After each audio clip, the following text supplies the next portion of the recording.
ako ang una at kaisa-isang gobernador na nagdeklara ng suporta para kay Presidente Duterte. At kahit ako ang nag-iisang matitira, maninindigan ako para sa kanya. Hindi ko nabanggitin ang middle initial niya.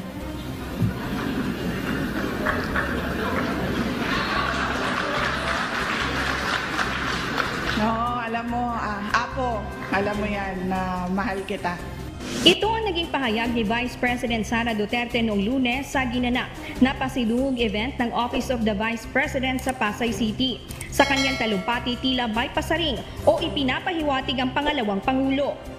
I would like to acknowledge the all-out support of President Ferdinand Marcos Jr. to the Office of the Vice President.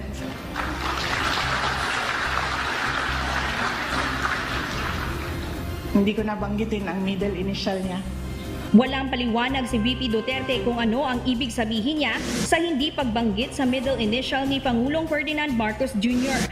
Gayunpaman, binigyan din ni VP Sara na all-out ang kanyang pagsuporta sa administrasyon ni PBBM. I will be always beside and behind President Marcos, and he's doing a good job para sa ating bansa.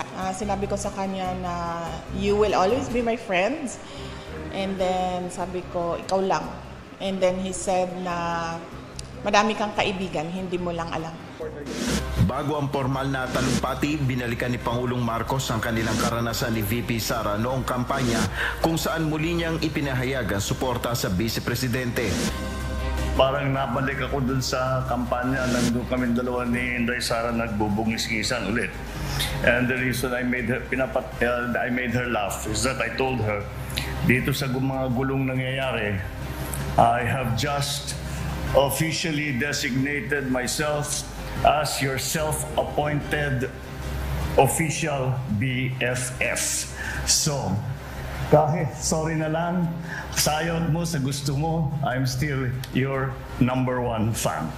Ang pahayag na ito ni PBBM ay sa gitna ng pagbibitiw ni VP Duterte sa Lakas Christian Muslim Democrats o Lakas CMD Party na pinamumunuan ni Speaker Romualdez, kung saan naiulat pa ang umano'y coup sa lower house laban sa pinsan ng Pangulo na House Leader. Kasunduan sa demonyo, ganyan inilarawan ni Vice President Sara Duterte ang desisyon ng Administrasyong Marcos na buhayin muli ang negosasyong pangkapayapaan sa National Democratic Front of the Philippines o NDFP. Sa isang pahayag, hinimok din ni Duterte ang Pangulo na repasuhin ang kanyang proklamasyong naggagawad ng amnestiya sa mga dating rebelde. Mr. President, the government's statement with the NDFP in Oslo was an agreement with the devil. Napatunayan na natin sa kasaysayan na hindi sila seryoso at wala silang sinseridad sa usaping pangkapayapaan. Pero ang Kamara, suportado ang mga hakbang ng Pangulo. Nitansyada ng House Committees on Justice at National Security and Defense ang pagpasa sa mga resolusyong sumasang-ayon sa paggawad ng amnestiya ni Marcos sa mga dating rebelde. Kailangan kasing sang-ayunan ng Kongreso ang hakbang na ito ng Pangulo para maging opisyal. Sa pagtaya ni Presidential Advisor for Peace, Reconciliation and Unity Carlito Galvez, halos 10,000 dating rebelde ang makikinabang sa amnestiya. Anya, handa raw bigyan ng tulong ng gobyerno ang mga dating rebelde mula sa pagkakaroon ng bahay hanggang sa pagkuha ng trabaho. Accompanying amnesty is a transformation roadmap and normalization roadmap. It will go even beyond 5 to 10 years. Payo naman ng Kabayan Bloc kay Duterte, imbis na kumontra, manguna na lang sa pagsulong ng kapayapaan. Ano ba yung mas devil? Yung magtuloy-tuloy, yung advocacy na magtuloy-tuloy yung gera o maging peaceful, 'di ba, ang ating bayan? At alin ba yung mas devil? Yung gumasta ka ng 125 million na confidential fund na wala namang authorization mula sa Kongreso.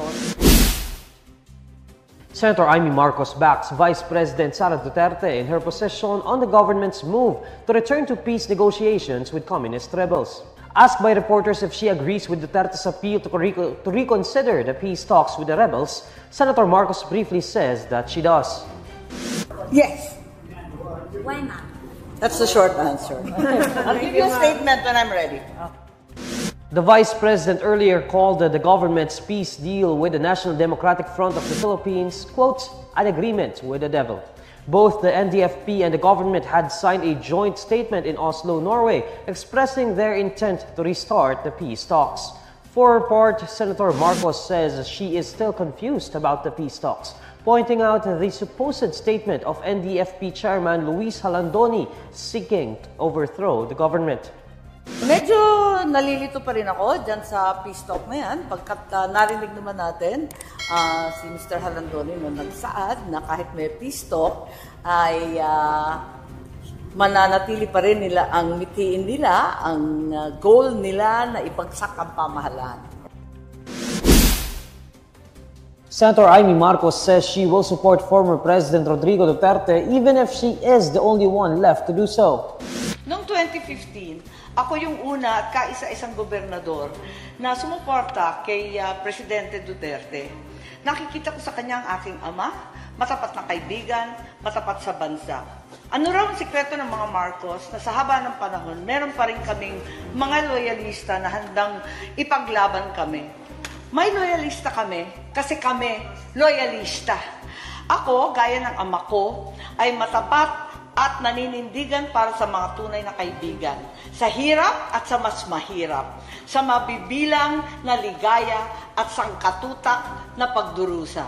Yan ang iniwang legasya sa akin ng aking ama. Sa atin ng ating Pangulong Ferdinand Edralin Marcos. Ang makatotohanang pagkakaisang hindi lamang bula lang ng bibig, pagkakaisang ng hulugan ng pagiging isa. Sapagkat kung ang isang Marcos ay loyalista sa paninindigan at pakikipagkaibigan, pinakaloyalista kami sa kapakanan ng bayan. Kahit tayo ay isang pulupulong bansa, hindi tayo umiiral ng parang mga isla. Dapat nagtatagpo sa dulo at dulo. Mata sa mata. Solid North, solid South, solid Pinas. Kabastusan sa aral ng Yolanda ang pinagkakaabalahan ng mga politikong ginugutay-gutay ang bansa at ginagamit sa pagpapapogi at pagpapalapad ng papel. Inuulit ko, noong 2015, ako ang una at kaisa-isang gobernador na nagdeklara ng suporta para kay Presidente Duterte. At kahit ako ang nag-iisang matitira, maninindigan ako para sa kanya.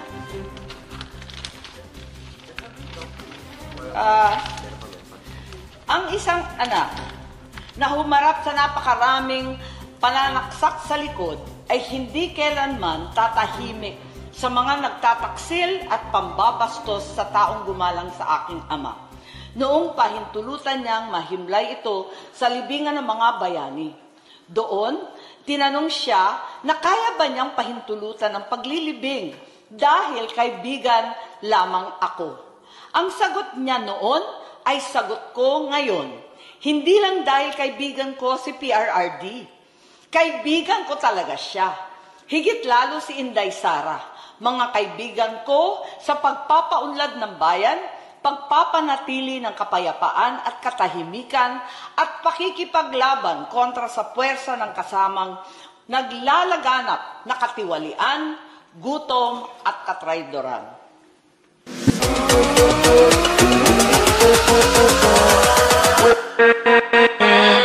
With